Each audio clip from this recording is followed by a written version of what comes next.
உயர்நீதிமன்றம் அமைச்ச SIT-லையும் எனக்கு ஒன்றும் மாற்று கருத்து கிடையாது. ஏன்னா அஷ்ரா கார்க் அவர்களை பொறுத்த வரைக்கும் அவர் வந்து ஒரு ரொம்ப முக்கியமான, ரொம்ப நேர்மையான, எஃபிஷியண்டான ஒரு ஆபீசர்.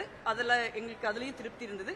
இன்னைக்கு வந்து உச்சநீதிமன்றத்திற்கு வழக்கு போனப்ப உச்சநீதிமன்றம் CBI விசாரணைக்கு உத்தரவிட்டிருக்காங்க. CBI விசாரணையை கண்காணிப்பதற்கு நீங்க மாண்புமிகு முன்னாள் நீதியரசர் சஞ்சய் ரஸ்தோகி அவர்களுடைய தலைமையில ஒரு குழுவை அமைச்சிருக்காங்க. இதுல எனக்கு இந்த உச்சநீதிமன்ற தீர்ப்புல ஒரு சின்ன நெருடல் எனக்கு என்ன இருக்குன்னா, இந்த குறிப்பிட்ட காலகட்டத்திற்குள்ள இந்த விசாரணையை முடித்து பாதிக்கப்பட்டவர்களுக்கு நீதி வழங்கணும் எங்கேயுமே இல்ல.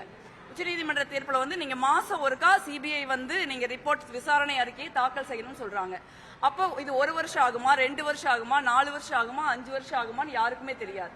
அப்ப இந்த வழக்கு முடிவடையாத ஒரு சூழல் இருக்கிறதுனால தமிழ்நாடு அரசாங்கம் வந்து இந்த விசாரணைக்கு ஒரு குறிப்பிட்ட காலத்திற்குள்ள இந்த விசாரணையை முடிக்கணுங்கிற ஒரு வாதத்தை முன்வைக்கணும் நான் நினைக்கிறேன். இன்னும் இந்த வழக்கு வந்து முடியல. இது வந்து ஒரு இடைக்கால உத்தரவு தான் வந்திருக்கு.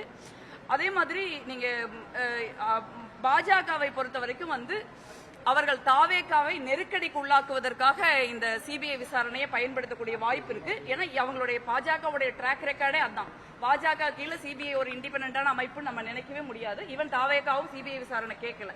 சோ அந்த மாதிரியான ஒரு சூழல்ல ஒரு பாசிச சக்தியை எவ்வளவு தூரம் வலிமையாக தாவேகா எதிர்க்கிறது அப்படிங்கிறதுக்கான ஒரு அரசியல் ரீதியான சவாலாகவும் இது அவங்களுக்கு இருக்கும்னு நினைக்கிறேன். எல்லாத்தையும் கடந்து எங்க மக்களுக்கு எங்களுக்கு நீதி கிடைக்கணுங்கிறது தான் என்னை பொறுத்த வரைக்கும் ரொம்ப முக்கியமானது. நான் தமிழகத்துல CBI வச்சு அரசியல் செய்யறாங்க, அது மக்களுக்கு தெரியும். அண்ணாமலை பேசுறாங்க. இல்ல, CBI வச்சு யாரும் அரசியல் செய்யல. CBI வச்சு பாஜக தான் தமிழ்நாடு மட்டுமல்ல இந்தியா முழுவதும் அரசியல் செய்கிறது.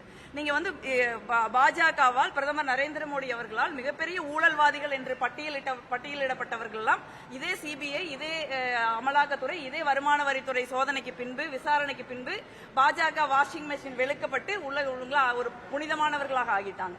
இதுவரைக்கும் வந்து எங்கேயாவது இந்த CBI-யோ இந்த ED-யோ இந்த வருமான வரித்துறையோ பாஜக ஆளுகின்ற மாநிலங்களுக்கு போய் அங்க இருக்கிற யாரையாவது விசாரிச்சு அவங்களை எல்லாம் புக் பண்ணிருக்காங்களா நீங்க பாருங்க. இது வரைக்கும் வந்து நம்ம யாரும் வந்து ஒரு அரசியல் நோக்கத்தோட சொல்லல. பாஜகவினுடைய 11 ஆண்டு கால ட்ராக் ரெக்கார்டுங்கிறது இந்த மாதிரி விசாரணை அமைப்புகளை அரசியல் ரீதியாக பயன்படுத்துறதானே ஒழிய மக்களுக்காகவோ ஒரு மாநிலத்தின் நலன்களுக்காகவோ அதை பயன்படுத்துறதே இல்லை. இவர்கள் எல்லாம் பாஜகவினுடைய ஒரு டீம் மாதிரி இருக்காங்க. CBI-யா இருந்தாலும் சரி, ED-யா இருந்தாலும் சரி, வருமான வரித்துறையா இருந்தாலும் சரி. அதனால எங்களுக்கு ஒரு அச்சம் இருக்கு.